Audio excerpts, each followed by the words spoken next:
The Oklahoma City Thunder have seen Josh Giddey make a tremendous leap in his first FIBA World Cup game. SGA remains unguardable, plus your mailbag questions, all coming up on today's Locked On Thunder podcast.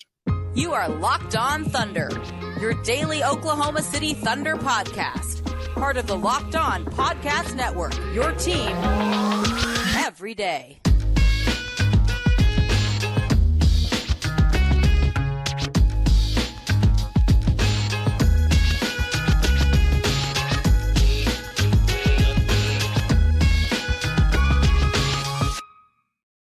Let's get it going on the Locked On Thunder podcast, on the Locked On Podcast Network, your team every day. I am your host, media member, and editor-in-chief over at thunderousintentions.com, Rylan Stiles. You can follow me on Twitter at Rylan_Stiles. Follow the show on Twitter at LOThunderPod. Email the show, LOThunderPod@gmail.com. On today's show, brought to you by our good friends over at FanDuel, America's #1 sportsbook, the official sportsbook of Locked On. Make every moment more by visiting FanDuel.com/LockedOn today to get started. We're going to dive into the FIBA World Cup. Josh Giddey makes tremendous strides in his first exhibition game. SGA continues to look unguardable. Plus, we have your mailbag questions, including who the top 5 coaches are in the NBA, how good can the Thunder be on the defensive end of the floor, and does this core really have a chance to win a championship? Is that really in the cards for this Thunder group? So thank you so much for watching today's show on YouTube and also any other podcasting platforms that you get this show on. I appreciate you. Subscribe, leave a review, a comment, everything that you do to help grow the show. It's been great to see you all sticking around in this off season because the NBA is a year-round sport, and we'll be back in no time with training camp and preseason and games and all that fun stuff. Let's talk about the FIBA World Cup. Josh Giddey was great. And yes, you're going to have the caveats of Venezuela looked very overmatched in this game. It was only an exhibition game. Josh Giddey only plays, 24 minutes. But the improvement was real and it was tangible, and it shows great growth from Josh Giddey in these last few months. And it's something that he can translate to the NBA hardwood, and something that he's already begun to implement in the NBA, but even has now polished those skills off in this, FIBA World Cup exhibition. 24 minutes, 14 points, 8 rebounds, 9 assists, almost a triple-double for Josh Giddey. He had a block. He shot 71% from the floor, 0 for 2 from deep, 5 free throw attempts, 4 for 5 at the charity stripe. The most encouraging thing was that Josh Giddey looked great at attacking the rim hard downhill. Now, he progressively got better and better at that as the season went on last year, and eventually it was commonplace for him to take advantage of smaller opponents at the rim and mismatches and use his size and his frame to his advantage. He did that some in this game. He also had some spinning through the lane finesse layup. He also finished through traffic in the middle of the paint above 2 defenders for an and one. And he used his dribble moves and some improved burst off the dribble to cross over at the top of the key, get a blow by, and an uncontested finish at the ring. And so in this game, you saw how deadly this can be for Josh Giddey, who is already one of the best playmakers in the NBA, one of the best playmakers or the best playmaker for the Thunder. As he's attacking downhill and as he's more confident to score through contact and to finish at the rim and to get there with a decisive attack, the defenses had to adjust. They had to gear up for him. They had to rotate over to him. And so as defenses are rotating over to stop Josh Giddey's penetration, well, you're obviously leaving somebody open if you're overselling to limit him at the rim. And he can flex those playmaking muscles at a high clip and find the open man. And not only find that open man, but get the ball to him. So he did some great stuff as a playmaker, and we know what he can do, but it was mainly a 2-man game with him and the big man, which leads you to get very excited about what this can look like with Chet Holmgren. He also had a fiery moment, which you just love to see that edge that he plays with, where you saw in that Pelicans game whenever he was on, and that was arguably the best game of his season in the play-in game, in New Orleans. They got into it, a little scuffle, a little brouhaha, a little Donnybrook. They got into it. Got into it again in this game where he was playing very well. And so that edge is something that he's continued to show throughout his career, both in the NBL and in the NBA, and he's getting more comfortable displaying that routinely. At least a little dust up every single game. But the comfortability and confidence and decisiveness from Josh Giddey is what you should take away from this exhibition game. In his NBA career to this point, he has only had 9 games in which he had more than 4 free throw attempts in a game. Last year was a career high, averaging just 2 attempts a game. And Mark has talked about how important it is for Josh Giddey to learn how to get to the line. Using that frame, it's not as though he's not taking contact. It's not as though he's not getting fouled. It's getting the officials to blow the whistle. And as I've talked about in the show, and it's commonplace to talk about in the NBA, the free throws are what can take you to that next step as a scorer. What can improve your points per game? What can improve what you do? You look at Shai. Every year his free throw rating, his free throw rate has gone up, and every year his points per game has gone up, and even last year. He goes from scoring 25 points a night on 7 free throw attempts to 31 points per night on 11 free throw attempts per game. And so getting those calls for Josh Giddey will be huge. And one of the biggest things to note every time you talk about Josh Giddey is that he's going to enter year 3 in the NBA as a 20-year-old. A 20-year-old. The level of growth, the level of maturity that he displays, and the fact that he's been around a couple of years has, I think, messed with the minds of OKC fans, where they view him as older than he is or cap him a lot of what he can be. You're not even scratching the surface of what Josh Giddey can be. This is another guy that, to this point in his career, from NBA Academy to the NBL to the NBA to his year 2 NBA season to FIBA World Cup exhibition game 1, he's gotten better year over year, month over month. He's gotten better, just like Shai has. He's another guy that has that knack about him to continue to improve his game. So there's no reason to put a limit on what he can be. And the Thunder are going to give him resources and opportunity and minutes and schemes to allow him to flourish. And we're seeing what flourishing can look like for him as a playmaking guard who's not afraid to get downhill. So this was great from him in this game for Team Australia. Jack White also played really good at getting rebounds and contesting on the glass. Really good motor from him. But as we saw in the G League, as we saw in the NBA, he struggles to create for himself and get opportunities to score for himself. And he plays in 16 minutes, goes 2 for 5 shooting with 4 points, 8 rebounds, and a steal.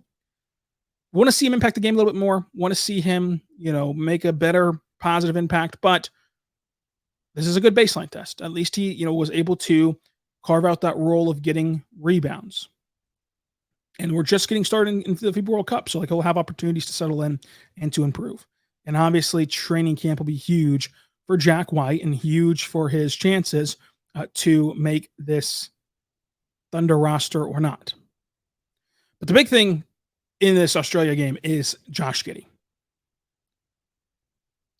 I think that Josh Giddey is going to be a really good player in the NBA. He's going to be a really good player for the Thunder. And you saw what that looks like in this matchup with Venezuela. So I'm encouraged. Can't wait for the next game as Team Australia, the Boomers, play a couple more exhibitions and then go into pool play. And that'll be a lot of fun to see Josh Giddey in pool play, see SGA, Lou Dort, Jack White in pool play, and really get rolling here in this FIBA World Cup tournament. Coming up, let's talk SGA and Lou Dort quickly, and then we're going to get into your mailbag questions. But first, I want to say right now, our good friends over at FanDuel.com, folks. FanDuel.com is incredible. It is where you want to be because it is the best sportsbook in America and the official sportsbook of Locked On. FanDuel knows that football season is about to kick off. And with FanDuel, they're going to give you the chance to win all season long, including one of my favorite offers of all time. It's the fact that right now, if you go and bet on a futures bet of Super Bowl winners, whoever you pick to win the Super Bowl, you don't have to wait to cash in and to get your winnings. You can get bonus bets every time that they win in the regular season. And if you believe a team's going to win the Super Bowl, the odds are you also believe they're going to win a lot of regular season games. And thus, that's a ton of bonus bets to place more bets on spreads and player props and over-unders and more. So you can continue your winnings at FanDuel.com/lockedon. That lets you have the winnings of the future if your team actually does win the Super Bowl and you get that payout, but also payouts incrementally as they win regular season games. And so if you're smart, you're going to go and check out that offer and see what it's all about at FanDuel.com/lockedon. Me personally, let's see the Chiefs win it again. Let's bet on Kansas City to win the Super Bowl, and let's see what happens. So FanDuel.com/lockedon, FanDuel.com/lockedon, America's #1 sports book and the official betting partner of Locked On. Check it out today. And of course, be responsible at FanDuel.com/lockedon. We're back on the Locked On Thunder podcast, on the Locked On Podcast Network, your team every day. Thank you so much for making us your first listen every single morning, every single day. We're here for you, talking Thunder basketball. For your next listen, check out the Locked On NBA show because there's a lot of drama happening right now this summer, including with former Thunder legend James Harden, who's making a mess of things again in Philadelphia.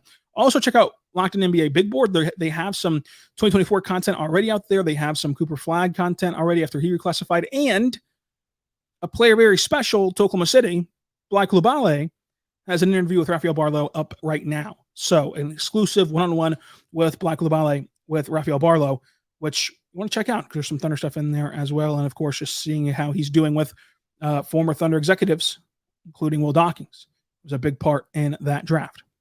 As far as FIBA World Cup goes, the Josh Giddey thing was the biggest thing. We've talked about Josh Giddey, talked about Lou Dort, but SGA is a big thing. SGA, in his most recent game, started out particularly slow, but made the adjustments, as Team Canada did as well, making some adjustments to their style. And with RJ Barrett, who was fantastic in that game, was able to pull out an OT win over Germany. But oftentimes, especially in that second exhibition game, SGA has been just flat out unstoppable. And the biggest difference from SGA, as we talk about how he adds something to his game every single summer, has been his comfortability taking that step back again and the more fluidity to his jump shot, especially from beyond the arc, which has been huge for OKC.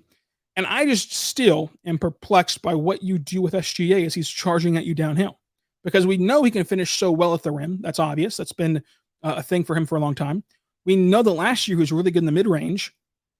And so if you gear up to stop at the rim, he can just pull a step back midi out or stop on a dime and launch a mid-range jump shot. If you try to stay attached to him to get him to limit the mid-range shooting, then he can get past you with his length and his ability to seal you off and get a clean look at the rim and oftentimes make it and oftentimes even get a foul. It's just, there's nothing you can do with SGA. He is just unguardable, and it is fun to see that the Thunder have another one of those type of scores in OKC, and his defense continues to look good with his length and his ability to play on the defensive end. For Lou Dort, much stronger on drives to the rim. The step-back mid-range shot was hilarious the other day, but he looks better overall shooting the ball. Of course, a menace on defense, but the more decisiveness and the more aggression going to the rim, including a couple dunks, is encouraging. But there's still things to prove for Lou Dort offensively, especially once the NBA season starts. We're going to get into your mailbag questions right now, and this one ties back to Josh Giddey from Mike. Do you believe Josh Giddey can ever reach his ceiling if he's not a primary ball handler? So I understand this question, and I get that it's a big deal for Thunder fans. Now, I'll point out a few things real quick. Chet Holmgren on Twitter calls Josh Giddey a point guard. Is that a big deal of like him saying publicly Josh Giddey's our point guard as you start to, blend that in with the idea that the Thunder are fully positionless? Probably doesn't mean anything, but it is important to note that people inside the Thunder walls, like Josh Giddey's the point guard. SGA doing a lot more off the catch stuff with Team Canada a little bit. That's been encouraging to see. But most importantly, I understand why this is a question. I do.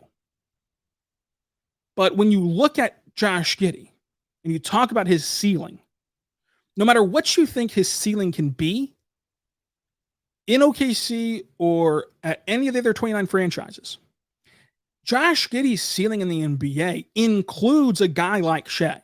You're going to need a guy like Shai next to him that can go get you a bucket, because that's just not Josh Giddey's strength.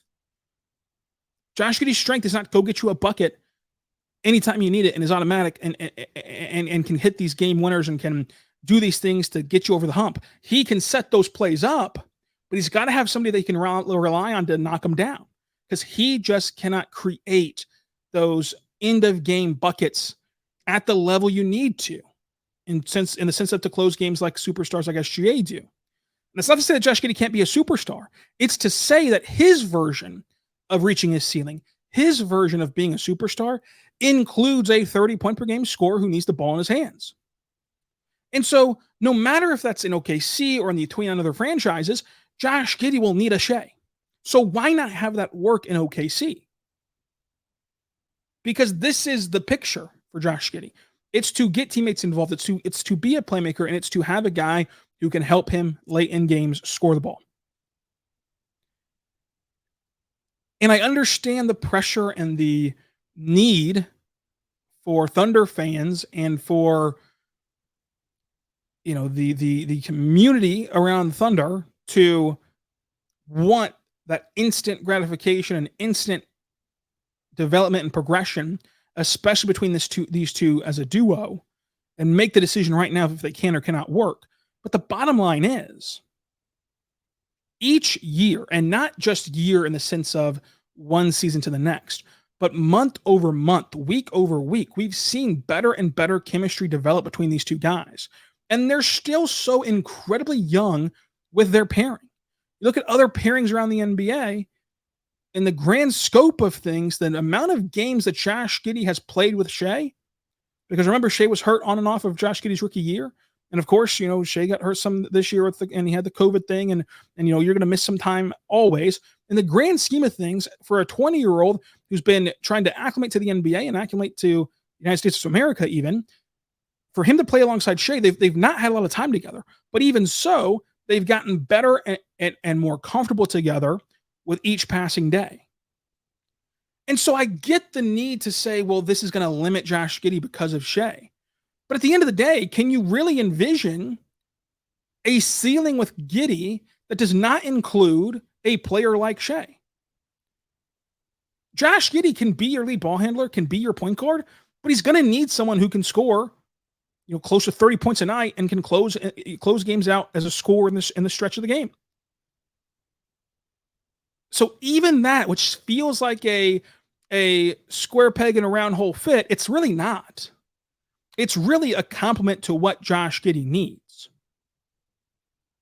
And I think that he'll get more playmaking chances and dribble and primary ball handling chances even with Shai on the court this year. I think you're going to continue to see him create and initiate this off season, this offense this season.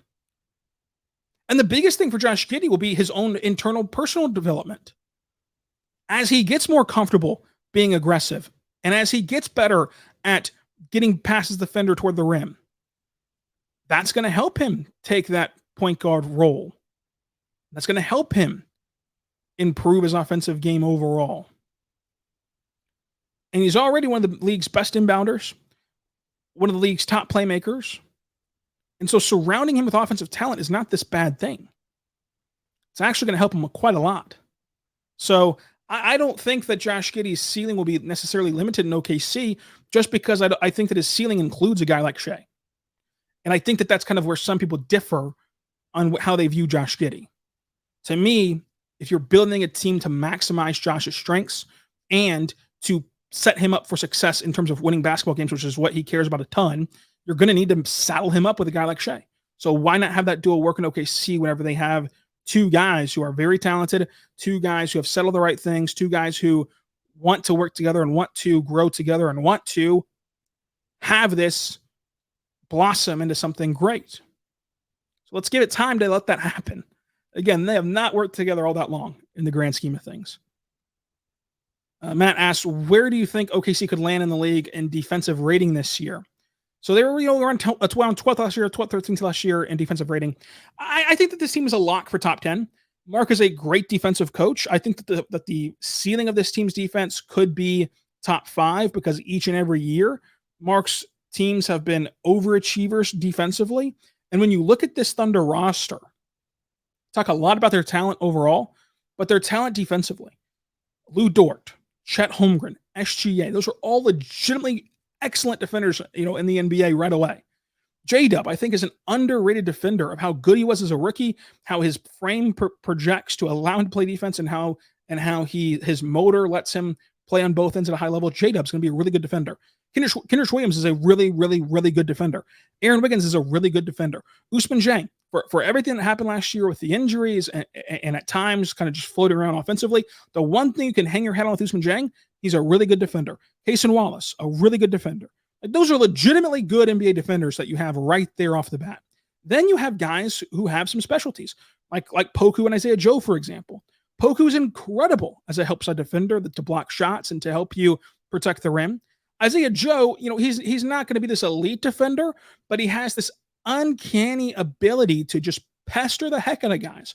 And if you watch Isaiah Joe defensively, yes, he's not Lou Dort great, but he is always on his matchup's hip, and he is always staying attached to his guy and disrupting something and just in the way. A lot of the times, defensively, just being in the way is really good. Then you work down to a guy like Josh Giddey. If you can tap into that aggressive edge of his with his length and his size, you can find a role for him defensively. He's not going to be some point of attack guy, and that's okay. Not everyone can be a point of attack guy. In fact, very few in the NBA can be a point of attack defender with how good and skilled the league is right now. But when you surround Josh Giddey and his size and length with Lou Dort, with Chet Holmgren, with SGA, and so on, you're going to find a way to play him defensively and to limit his exposure and to highlight his strengths defensively while also minimizing the negatives. So this team can absolutely be a top 5 defense. I would for sure Sharpie them in for a top 10 defense in this league. Of course, that is if they're fully healthy and if they are, fully healthy and everything else. Coming up, let's talk who the best coaches are in the NBA. Let's talk about the young cores in the NBA. Which core is the most sustainable? Not necessarily the best right now, the most sustainable for the future. We'll talk about all that coming up on today's Locked On Thunder podcast.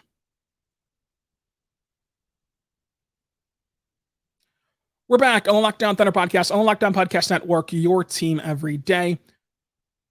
We're talking about your mailbag questions right now. We've talked Josh Giddey at FIBA. We've talked Josh Giddey and SGA's fit together. Let's talk about the top 5 coaches in the NBA right now from Karam.